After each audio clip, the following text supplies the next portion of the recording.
আৰু এই মুহূৰ্তত আহি পৰিছে এটা বিশেষ খবৰ ৰাতিপুৱা 11 বজাত জুবিন গাৰ্গৰ মৰণোত্তৰ পৰীক্ষা কৰা হ'ব বুলি ইতিমধ্যে জানিব পৰা গৈছে মুখ্যমন্ত্ৰীগৰাকীয়ে ইতিমধ্যে এই কথা সদৰি কৰিছে আৰু তাৰ পাছতে ভাৰতীয় কৰ্তৃপক্ষক আসতে সমজাই দিয়া হ'ব প্ৰিয় শিল্পীগৰাকীৰ নশ্বৰ ডে আৰু সেই কথা ইতিমধ্যে আহি পৰিছে আৰু লগতে বিয়লি ভাগলৈ আসতে জুবিনদাৰ বা জুবিন গাৰ্গৰ নশ্বৰ ডে আহি পোৱাৰ যথেষ্ট সম্ভাৱনা দেখিবলৈ পোৱা গৈছে মৰণোত্তৰ পৰীক্ষাৰ পাছত ভাৰতৰ হাতত সমজাই দিয়া হ'ব জুবিন গাৰ্গৰ নশ্বৰ ডে সিংগাপুৰ প্ৰশাসনে নিশ্চিত কৰিছে এই কথা আৰু এই কথা ইতিমধ্যে জানিব পৰা গৈছে সিংগাপুৰ প্ৰশাসনে নিশ্চিত কৰিছে আৰু সমান্তৰালকৈ এক্স হেণ্ডেল যোগে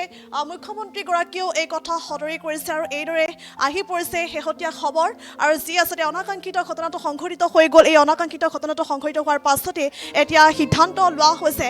সিংগাপুৰ প্ৰশাসনে এতিয়া সিদ্ধান্ত লৈছে যে 11 বজাত নশ্বৰ ডে মৰণোত্তৰ পৰীক্ষা কৰা হ'ব আৰু তাৰ পাছতে ভাৰতীয় কৰ্তৃপক্ষক আচলতে সমজাই দিয়া হ'ব বুলিও জানিব পৰা গৈছে আৰু সিংগাপুৰতে সম্পন্ন হ'ব জুবিন গাৰ্গৰ মৰণোত্তৰ পৰীক্ষা আৰু ভাৰতীয় সময় অনুসৰি দিনৰ 11 বজাত সম্পন্ন হ'ব এই মৰণোত্তৰ পৰীক্ষা আৰু ইতিমধ্যে এক চেণ্ডেল যোগে সেই কথা সদৰি কৰিছে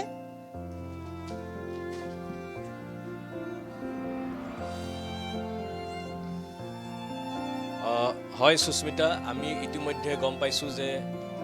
জুবিন গাৰ্গৰ মৰণোত্তৰ পৰীক্ষা সম্পন্ন কৰা হ'ব কালি মুখ্যমন্ত্ৰীয়ে এটা কথা উল্লেখ কৰিছিল যে মৰণোত্তৰ পৰীক্ষা অবিহনে জুবিন গাৰ্গক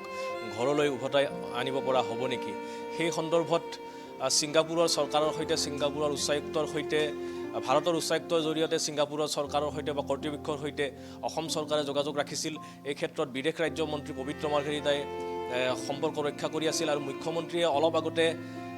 সামাজিক মাধ্যম যোগে এক্স হেণ্ডেল যোগে জনাইছে যে মৰণোত্তৰ পৰীক্ষা সম্পন্ন কৰা হ'ব জুবিন গাৰ্গৰ আৰু মৰণোত্তৰ পৰীক্ষা দিনৰ 11 বজাত ছিংগাপুৰৰ চিকিৎসালয়ত কৰা হ'ব আৰু তাৰ পাছত মৰণোত্তৰ পৰীক্ষা প্ৰায় 2টা বজাৰ ভিতৰত সম্পন্ন হ'ব বুলি অনুমান কৰা হৈছে আৰু 2টা বজাৰ ভিতৰত মৰণোত্তৰ পৰীক্ষা সম্পন্ন হোৱাৰ পিছত জুবিন গাৰ্গৰ যি নশ্বৰ দেহ সেই নশ্বৰ দেহ ভাৰতীয় কৰ্তৃপক্ষক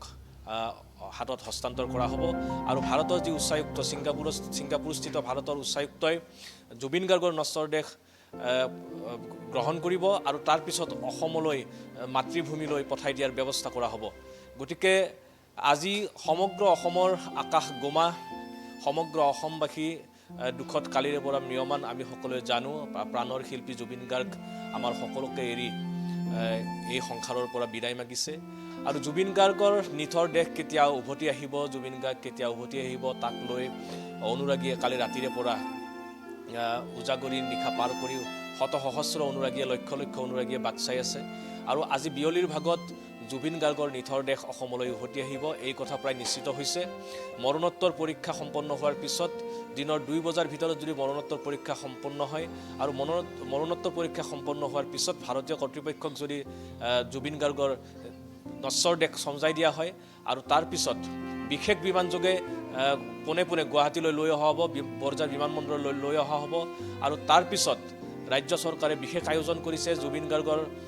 নশ্বৰ দেহত শেষ শ্ৰদ্ধাঞ্জলি জনাবৰ বাবে সৰুসজাই ষ্টেডিয়ামত ইতিমধ্যে যি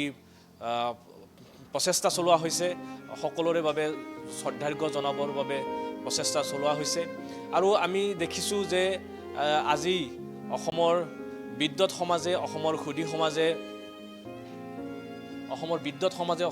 সমাজে জুবিন গাৰ্গক লৈ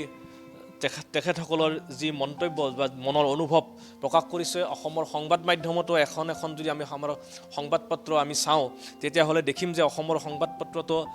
বিভিন্নজনে জুবিন গাৰ্গক স্মৰণ কৰি বিভিন্ন তেওঁলোকৰ মনৰ অনুভৱ ব্যক্ত কৰিছে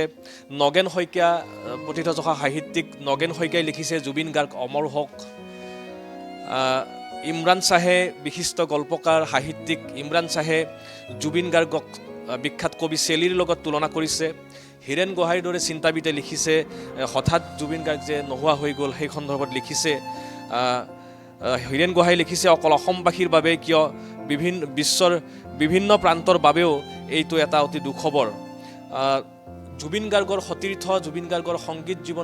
সংগীত যাত্ৰাৰ এগৰাকী সতীৰ্থ মানস ৰবিনে লিখিছে ভবা নাছিলোঁ তুমি আমাতকৈ আগতে যাবা বুলি ডক্টৰ অনিল শইকীয়াই লিখিছে প্ৰতিটো গীতেই অমৰত্ব লাভ কৰিলে জুবিন গাৰ্গৰ প্ৰতিটো গীতেই অমৰত্ব লাভ কৰিলে কেন্দ্ৰীয় মন্ত্ৰী সৰ্বানন্দ সোণোৱালে লিখিছে জুবিন গাৰ্গ অমৰ হৈ থাকিব মানুহৰ হৃদয়ে হৃদয়ে। প্ৰধানমন্ত্ৰী নৰেন্দ্ৰ মোদীয়েও কালি শোক প্ৰকাশ কৰিছে, বিভিন্নজনে শোক প্ৰকাশ কৰিছে, বলিউডৰ বহু তাৰকাই শোক প্ৰকাশ কৰিছে। জিৎ গংগোপাধ্যায় লিখিছে পশ্চিমবংগৰ এগৰাকী খ্যাতনামা সংগীত শিল্পী, দ্বিতীয় এজন জুবিন গাৰ্গ নোলাব। গতিকে বিভিন্নজনে এইদৰে শোক প্ৰকাশ কৰিছে, তেওঁলোকৰ প্ৰতিক্ৰিয়া প্ৰকাশ কৰিছে, মনৰ দুখ প্ৰকাশ কৰিছে। প্ৰধানমন্ত্ৰী নৰেন্দ্ৰ মোদীয়ে কৈছে যে সংগীতলৈ জুবিন গাৰ্গে যি অৱদান আগবঢ়ালে সেয়া স্মৰণীয় হৈ থাকিব। পুণ্য শইকীয়াই লিখিছে স্তব্ধ প্ৰহৰ, এটা জাগ্ৰত প্ৰহৰৰ লগত তুলনা কৰিছে জুবিন গাৰ্গক, আৰু সেই প্ৰহৰ স্তব্ধ হৈ পৰিল। পাপনে লিখিছে এজন বন্ধু, এজন ভাতৃ হেৰুৱালোঁ। গতিকে বিভিন্নজনে এইদৰে প্ৰতিক্ৰিয়া প্ৰকাশ কৰিছে, আৰু আমি ইতিমধ্যে প্ৰকাশ কৰিছোঁ যে দিনৰ 2 বজাত যদি মৰণোত্তৰ পৰীক্ষা সম্পন্ন হয়, তাৰ পিছতে অসমলৈ জুবিন গাৰ্গ উভতি আহিব।